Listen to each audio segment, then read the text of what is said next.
Episode की शुरुआत होती है जब इंदु और खुशहाल एक होटल में पहुंचते हैं।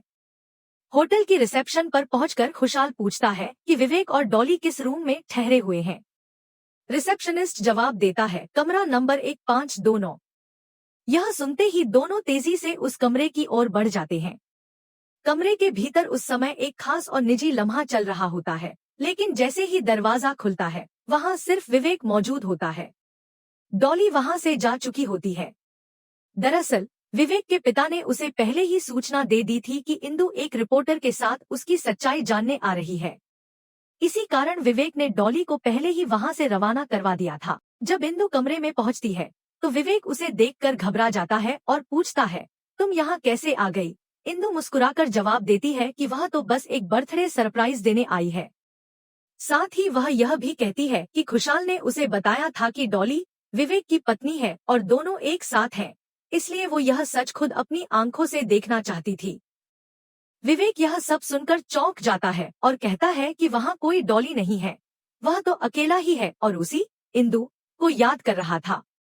यह सब देखकर खुशहाल चुपचाप वहाँ से लौट जाता है और सभी अपने अपने घरों की ओर चले जाते हैं। लेकिन असली सवाल यह है, क्या अब खुशहाल और इंदु मिलकर विवेक और डॉली की सच्चाई सबके सामने ला पाएंगे, या फिर सच एक बार फिर पर्दे के पीछे ही रह जाएगा?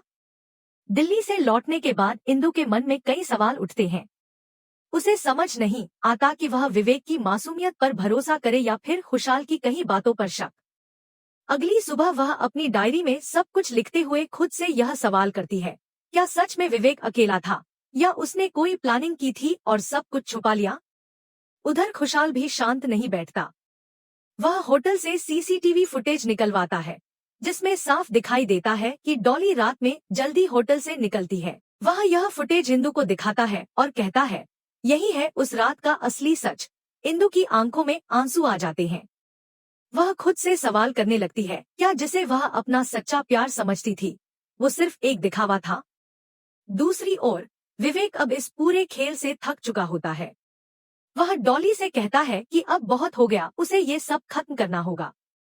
डॉली उसे समझाने की कोशिश करती है कि अगर सच्चाई सामने आ गई तो सब कुछ बर्बाद हो जाएगा।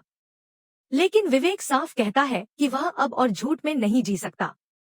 इसी बीच कहानी में एक नया मोड़ आता है, डॉली की मां की एंट्री।